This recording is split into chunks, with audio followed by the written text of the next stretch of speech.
ಭಿಕಾರಿ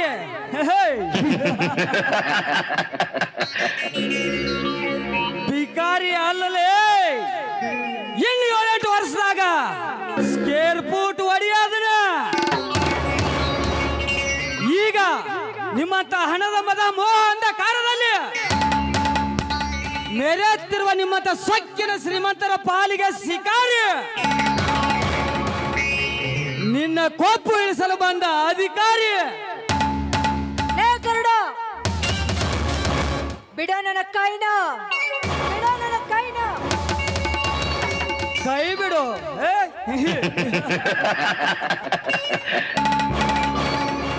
ಕೈ ಬಿಡ್ಬೇಕಾ? ರೂಪೆ ನೀನೊಂದು ಹೆಣ್ಣು, ನಾನೊಂದು ಗಂಡು. ನಿನಗೆ ಎಷ್ಟು ಸೊಕ್ಕಿರ್ಬೇಕಾದ್ರ ಇನ್ನು ನನಗೆ ಎಷ್ಟು ಇರಬೇಡ ಹೇಳು. ಲೇ ಗರುಡ, ಈಗ್ಲೇ ಹೋಗಿ ನಮ್ಮಣ್ಣನಿಗೆ ಈ ವಿಷಯವನ್ನು ತಿಳಿಸಿ ನಿನ್ನ ಮೈ ಚರ್ಮವನ್ನು ಸುಲ್ತಾ ಹೋದ್ರೆ ನನ್ನ ಹೆಸರು ರೂಪನೇ ಅಲ್ಲ. ಬರ್ತೀನಿ ಮಗನೇ. ನಿಲ್ಲು ರೂಪ, ನಿಲ್ಲು. ನನ್ನ ಮೈಯಾಗಿರೋ ಚರ್ಮ ಅಂದ್ರ ಹೋಂತಿನ ಚರ್ಮ ಎಂದು ತಿಳಿದಿರಿವೆ ಆ ಹುಚ್ಚಿ.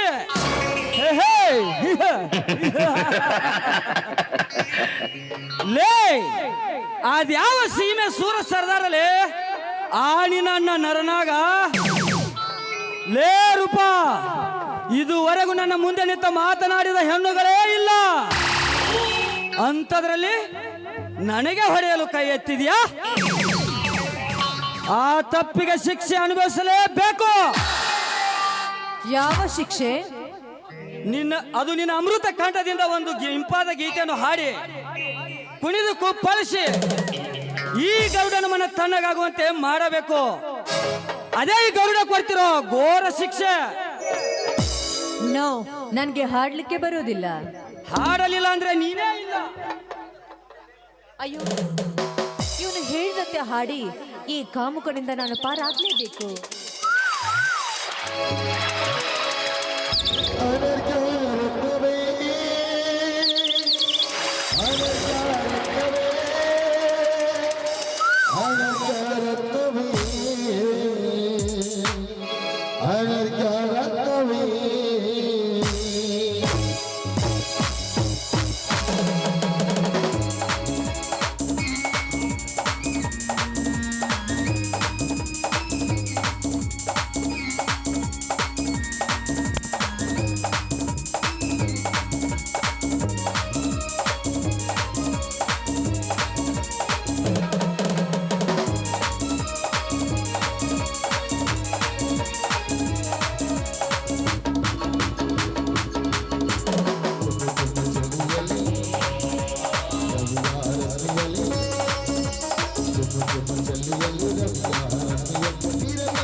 ವಾಹ್ ವಾರೇ ವಾಹ್ ಎಂತ ಅದ್ಭುತ ಕಂಠ, ಸರ್ವ ಸಂಗೀತ ರೂಮೈ ಮೆರೆವಂತ ಗಾನಸಿರಿ.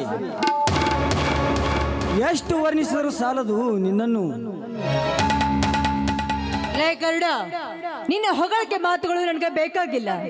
ನಾನು ಮನೆಗೆ ಹೋಗ್ಬೇಕು, ಸುಮ್ಮನೆ ದಾರಿ ಬಿಡು ಅಷ್ಟೇ. ಹೋಗು ರೂಪ, ಧಾರಾಳವಾಗಿ ಹೋಗು. ಬಟ್ ಭಾರತ ನಾರಿಯಾಗಿ ಬಾಳು. ನಿನ್ನೊಂದಿಗೆ ಹಾಡಬೇಕು, ಕುಣಿಯಬೇಕೆಂಬ ಆಸೆ ನನಗಿಲ್ಲ. ಬರ್ತಿಂಚಿನ ಗುಡ್ ಬೈ.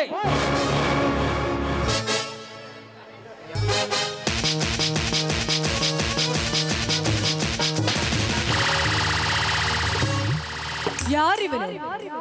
ನನಗೆ ಭಾರತ ನಾರಿಯಾಗಿ ಬಾಳು ಎಂದು ನೀತಿ ಬೋಧನೆಗಳನ್ನು ಹೇಳಿ ಹೋಗ್ತಾ ಇದ್ದಾನಲ್ಲ. ಲೇ ಗರುಡ, ನಮ್ಮ ಅಣ್ಣನಿಗೆ ಹೇಳಿ ನಿನ್ನ ಮೈ ಚರ್ಮವನ್ನು ಸುಲ್ತೆ ಹೋದ್ರೆ ನನ್ನ ಹೆಸರು ರೂಪನೇ ಅಲ್ಲ. It is my challenge. ಬರ್ತೀನಿ ಕಣೋ, ಬಂದೇ ಬರ್ತೀನಿ ಈ ನಿನ್ನ ಜೀವನವನ್ನು ಹಾಳು ಮಾಡುವುದಕ್ಕಾಗಿ.